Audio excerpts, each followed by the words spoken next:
Every time when Apple gets on stage and says gaming on a Mac, I just burst out laughing. It's not just me, right? It's been a running joke for years and we all just accepted that you cannot play games on a Mac. But I started wondering, is that actually still true? The other day the Steam fall sale was on and I really wanted to play some video games. Since the only computer that I have is this Mac, I figured, you know what, let's give it a shot. Let's see if this joke is still funny in 2025. So I'm going to walk you through what happened when I tried to buy a few games on my M4 Pro Mac and figure out what really is holding this thing back. So let's game. My first problem started the second I opened Steam. Just finding games to play is a hassle. It's not that the library is totally empty, but most of the games that you will find are built for the old Intel Macs. They aren't actually made for these new Apple Silicon chips. So they have to run through a translation software, Rosetta, and you never really know if you're going to pay for a game that's going to run or be glitchy. But then I found the perfect test case, Assassin's Creed Shadows. Apple literally announced this that it was coming to Macs, and guess what? Steam only sells the Windows version.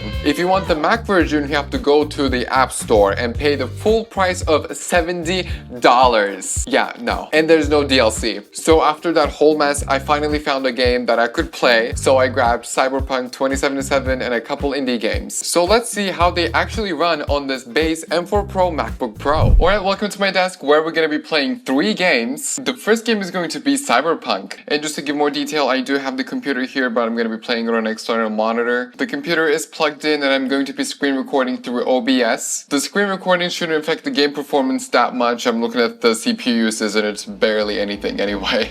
So let's click continue and start the game. But before we start gaming, let's go through the settings real quick and see what the graphics are. First, I'm going to set it on the preset that was made for this Mac specifically. That way we can get the most out of the Mac. And it does set the texture quality to high. And also the resolution is 1080p. And also you can see all the frame rates and CPU usage at the top corner. So let's continue. I have no idea what I stopped. This is actually perfect. I have spawned in the middle of the road just with a car. And of course I can't drive. And we are getting around 60 frames on 1080p, but you know, just driving around the city, it actually feels, I'm totally okay with 60 FPS by the way. And it's totally fine, no lag. I cannot hear the fans right now, but it will kick in a second. And just driving around, it totally, maybe 1080p does look a little weird, but again, I'm not a big gamer, nor, you know, just 60 frames bothers me. But I cannot drive. And I'm really scared about driving in this game because, dude, you hit somebody and then you have cops in your ass. I'm like, people... Oh my god, yeah, here we go. You crash and then you have the whole... Oh god, that's why I wanted to turn off difficulty. Can we do that? Oh my god, now whole cops is... Oh gosh. I mean, honestly, what are we getting? We're getting 60 frames and it has been, oh my god, it's a cop. And the fans just started to kick in, but again, they're really quiet. I will let you know how they sound in a second. And I mean, we're getting solid 60 frames, even we're in an open environment. I can look up driving, you know, I have cops shooting at my ass and there's another cop right in front of me. Oh my god, I'm gonna die. And as you can see at the top right, it is, I mean, it's solid 60, I would say, rounding it up. And of course, we're gonna blow up right now. Holy run! I need a car, someone give me a car! I will gladly take your car. Come here. Get out. Thank you. With high settings on optimized metal graphics, this is what we're getting. I mean, it is rendering on in a lower resolution and upscaling to 1080p, but honestly, I mean, yeah, you do see some artifacts of that upscaling on, oh my god, of course cops, but again, it really doesn't bother me. But you know what, while we're having all the cops, let me change the settings and we'll walk around now. And now that I'll pause the game, I'll just let you know how the fans sound.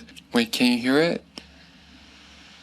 And now I do want to go and change the graphic settings a little bit and do the setting that I found that it was the best, which it will require to turn on frame generation. And the metal effects, I think it's a little bit too much, especially the dynamic resolution. So I do go down to balanced. And as you can see, everything is on high, medium, high. But we can see because of that frame gen is now we're getting 80 to 90 frames instead of just space 60.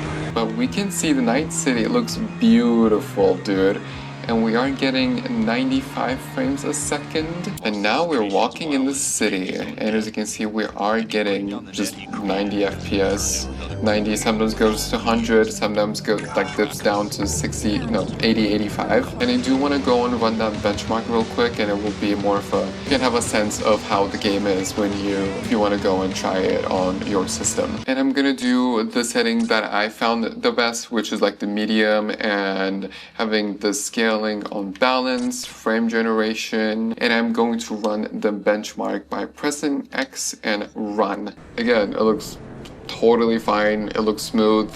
Yes, there are some artifacts on the, if you see on the tree, it does, you know, mess up a little bit. And these are the results of the benchmark. The average FPS was 133 and the max was almost 160. And it says the minimum that we got was 111, which I think is really impressive for a Mac. Yeah, even though it was only 1080p with medium settings, I mean, you could still play the game. So on to the next game. And now the second game we're going to try out is called Escape Simulator. This game is not made for Apple Silicon. It is made for the Intel Macs, which is running Rosetta to be able to play on an Apple Silicon. And even with that, if we go to the settings, I didn't know there wasn't a frame rate option. It is capped at 60, but everything is high quality, full, compressed, high quality, literally highest it can get. I'm not going to touch on this game a lot, but I do want to go and fiddle around real quick, so let's just go with the one that I was playing earlier. Okay, there we go. Now we're cooking. Now we're full screen.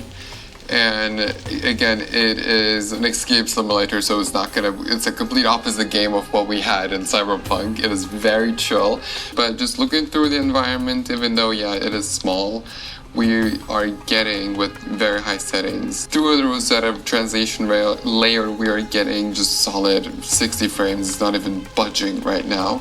And the fans did just turn on. I'm not going to touch on this a lot. Self-explanatory. It works great. Now to the next game. So for this next game, you might be like, Dennis, why the hell do you buy this? I have never felt this emotional playing a game before. And it is Spiritfarer. But dude, I'm telling you, we are going to fire up a game. And this is literally the best game art I've ever seen. Like, it is just that good. And again, I'm not going to touch on this a lot. All the game settings are high. It is running on Rosetta, I would mention that, but the game is also capped at 60, but this is also a mobile game, and plus the computer is silent right now. There's not even a single fan noise going on. But look at it though, look at the little kitty, it's so cute. I love this game. Okay, now that I'm like clicking through the game, the fans are running. I have no idea why, but again, these are all the games that I wanted to check out, you know, mostly Cyberpunk. The other two were really basic. So let's go back and talk more about Mac gaming. And this is what's so frustrating. The problem with Mac gaming isn't the hardware anymore. It's Apple's greed. Apple wants you to buy everything from their store so they can get their lovely 30% cut. It's the same thing with games like Resident Evil. Even if you already paid for it on Steam,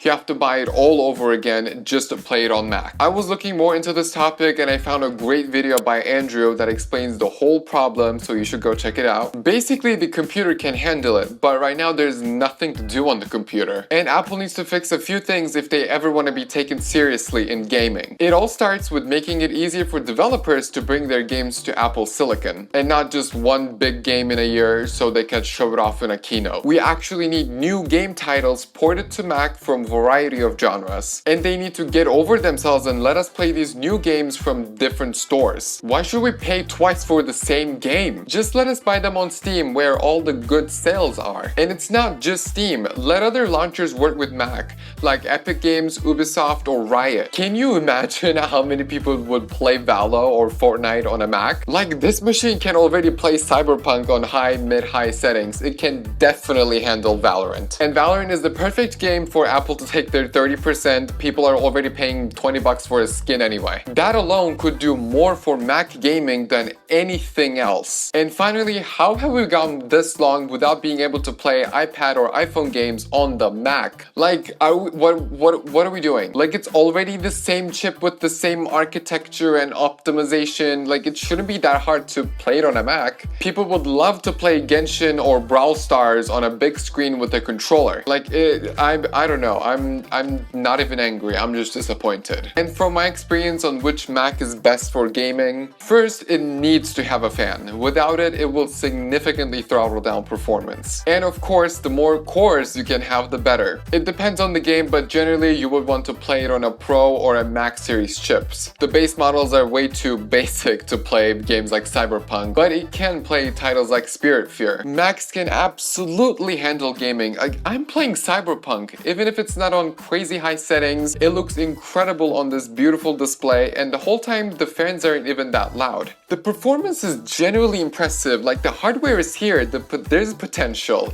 but Apple is the one that needs to start taking things seriously and actually do something meaningful about it. So what do you think? Have you tried gaming on a Mac? Let me know down in the comments, or drop the computer, and like and follow, subscribe for more.